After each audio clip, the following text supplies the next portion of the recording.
Assalamualaikum warahmatullahi wabarakatuh.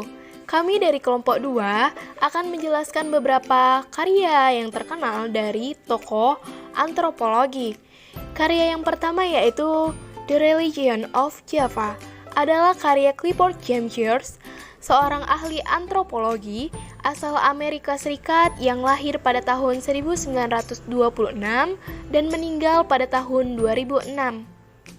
Dalam penelitian ini, Clifford James Geertz membagi dalam ketiga bentuk, yaitu abangan, santri, priai dalam kebudayaan Jawa. Penelitian ini dilakukan pada masyarakat Jawa di Mojokuto, Jawa Timur 1960. Yang akan dibahas yang pertama yaitu abangan. Abangan adalah mayoritas masyarakat orang biasa, terutama petani. Ia menitik beratkan aspek animistis dari sinkretisme Jawa sebagai pola keagamaannya. Dua sisi abangan. Yang pertama, mewakili kelompok abai pada pelaksanaan doktrin keagamaan. Yang kedua, abangan menampilkan wujud kasar perilaku priai. Abangan didominasi dengan selamatan yang melambangkan kesatuan mistis dan sosial. Selanjutnya yang kedua yaitu santri. Santri ini lebih cenderung taat kepada ajaran Islam. Santri mewakili suatu titik berat pada aspek Islam dan umumnya dihubungkan dengan elemen dagang. Dua orientasi utama kelompok santri yaitu konservatif dan modern. Selanjutnya yang ketiga, priai. Priai adalah varian yang menempati struktur elit masyarakat Jawa, sehingga bisa diasosiasikan dengan birokrasi pemerintahan sejak zaman kolonial dan mendapatkan posisi terhormat di kalangan masyarakat. Priai adalah orang yang bisa menelusuri asal-usul keturunannya sampai kepada raja-raja besar di Jawa. Priai ini senantiasa diasosiasikan dengan tradisi agung, yakni kelompok yang mewarisi kebudayaan Jawa. Priai mempunyai ajaran mistik yang sangat abstrak tentunya, yang bersumber dari ajaran Islam, namun terkena oleh pengaruh dari ajaran agama Hindu dan Buddha. Antropolog selanjutnya ada Lewis Henry Morgan. Lewis Henry Morgan adalah seorang etnologi Amerika Serikat yang terkenal karena penelitiannya mengenai hubungan kekeluargaan. Lewis Henry Morgan lahir pada tanggal 21 November tahun 1818 di Aurora, New York, Amerika, dan meninggal pada tanggal 17 Desember tahun 1881 di Rochester, New York, Amerika.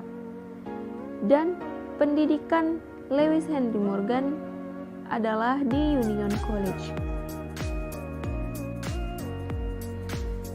Di awal karirnya, Morgan sebenarnya adalah ahli hukum dan menjadi pengacara bagi suku Indian Iroquois, dan separuh hidupnya ia tinggal bersama suku tersebut untuk membela mereka untuk kasus sengketa tanah.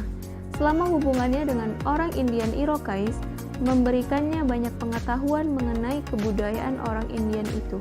Hasilnya, karya etnografi pertamanya berjudul Liga of the Haudenosaunee or Iroquois pada tahun 1851. Dalam bukunya itu, Morgan menggambarkan sistem kekerabatan dan menemukan cara untuk mengurai semua sistem kekerabatan yang berbeda-beda, dan jumlah mencapai ribuan di dunia. Morgan tertarik dengan istilah kekerabatan India Iroquois yang tidak sama dengan istilah orang Inggris, seperti istilah Hanih. Dalam bahasa orang Iroquois mengacu pada banyak individu atau saudara laki-laki ayah. Berbeda dengan istilah father yang mengacu untuk satu individu saja. Morgan mengambil kecenderungan kesejajaran yang sering kali ditemukan dalam sistem istilah kekerabatan, system of kinship terminology, dan kekerabatan kinship system.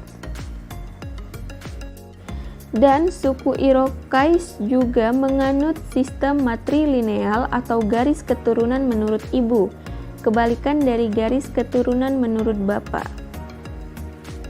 Lewis Henry Morgan Beliau lahir di Aurora, Amerika Serikat pada tanggal 21 November 1818 dan meninggal di Rochester pada tanggal 17 Desember 1881. Istrinya bernama Mary Elizabeth Steele, memiliki anak bernama Lemuel Morgan, Mary Elizabeth Morgan, serta King Morgan. Orang tuanya bernama Jedediah Morgan dan Harriet Morgan. Morgan adalah seorang etnologi Amerika Serikat yang terkenal karena penelitiannya mengenai hubungan kekeluargaan. Di sini saya akan menceritakan sedikit tentang teori evolusi kebudayaan hubungan kekeluargaan yang dijelaskan oleh Lewis Henry Morgan. Teori evolusi keluarga Lewis Henry Morgan. Morgan mendapatkan suatu cara untuk mengupas semua sistem kekerabatan dari semua suku bangsa. Cara inilah yang pada gejala kesejajaran itu seringkali ada di antara sistem kekerabatan. Sesuai dengan zamannya, Morgan juga percaya bahwa konsep evolusi masyarakat. Di dalam karya pokoknya yang berjudul Asian Society juga melukiskan tentang proses evolusi masyarakat dan kebudayaan manusia melalui 8 tingkat evolusi yang universal.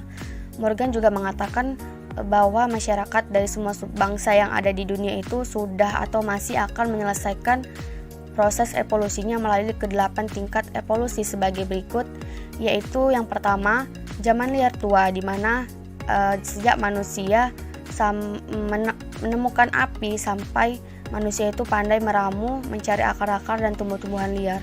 Yang kedua, zaman liar madia. Zaman ini di mana manusia menemukan api sampai ia menemukan senjata busur panah.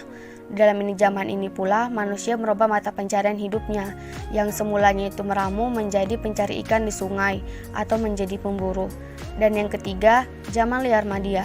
Zaman sejak manusia menemukan senjata busur panah sampai manusia memiliki kepandaian untuk membuat barang-barang dari tembikar, dan di zaman ini pula mata pencariannya juga masih berburu. Yang keempat, zaman barbar tua. Zaman sejak manusia menemukan kepandaian membuat tembikar sampai ia mulai beternak dan bercocok tanam. Yang kelima, zaman barbar madia, yaitu zaman sejak manusia beternak atau bercocok tanam sampai manusia menemukan kepandaiannya untuk membuat benda-benda dari logam. Yang keenam, zaman barbar muda. Zaman sejak manusia menemukan kepandaian membuat benda-benda dari logam sampai ia mengenal tulisan. Yang ketujuh, zaman peradaban purba. Dan yang kedelapan, zaman peradaban masa kini, yang dimana dulu semulanya manusia misalnya menggiling cabai masih menggunakan cobek ataupun bahan-bahan tradisional, tetapi sekarang manusia sudah mengikuti perkembangan zaman seperti memakai kayak blender, setrika, TV, kulkas, dan lain sebagainya. Nah, ini dia tokoh selanjutnya yang bernama James Gregor Fraser. James Gregor Fraser kadang dianggap sebagai bapak antropologi modern. Ia lahir pada tanggal 1 Januari 1854 di Skotlandia dan meninggal pada tanggal 7 Mei 1941 di Cambridge, Inggris. Dalam bukunya yang berjudul The Golden Book tahun 1890 menjabarkan berbagai kemiripan, antaranya berbagai kepercayaan spiritual di seluruh dunia. Fraser mengemukakan bahwa kepercayaan manusia berkembang melalui 3 tahap, yaitu sihir primitif yang digantikan oleh agama dan pada gilirannya digantikan oleh ilmu pengetahuan. Fraser berusaha untuk mendefinisikan elemen bersama dengan keyakinan, agama, dan pemikiran ilmiah, membahas ritual kesuburan, pengorbanan manusia, dewa sekarat, kambing hitam, dan banyak simbol dan praktik lain yang pengaruhnya telah meluas ke budaya abad ke-20. Nyateis adalah bahwa agama-agama tua itu kultus kesuburan yang berputar di sekitar ibadah dan berkala pengorbanan dari Raja Suci. Dan Fraser juga pertama kali umat manusia yang berkembang dari sihir melalui keyakinan agama ke pemikiran utama.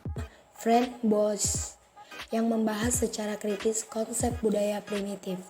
Karya tersebut menantang klaim rasis dan eugenika yang dipegang luas tentang ras dan kecerdasan, terutama supremasi kulit putih. Pada tahun 1895, Boas membuat pidato pertama yang akan membentuk buku ini sebagai wakil presiden bagian antropologi Asosiasi Amerika untuk Kemajuan Ilmu Pengetahuan. Dia kemudian berpidato dengan judul ini pada konferensi American Folklore Society tahun 1900 yang diadakan di Universitas Johns Hopkins. Materi ini selanjutnya dikembangkan sebagai kursus yang disampaikan di hadapan Loyola Institute di Boston dan National Universities of Mexico pada tahun 1910 dan 1911. Setelah penerbitan tahun 1911, buku tersebut direvisi beberapa kali. Ini dianggap sebagai karya penting dalam antropologi budaya dan dalam konsep metodologi relativisme budaya, bukan? Bos meneliti keyakinan bahwa peradaban yang lebih berhasil pasti memiliki kecerdasan yang lebih tinggi dan menemukan sedikit bukti untuk mendukung mereka.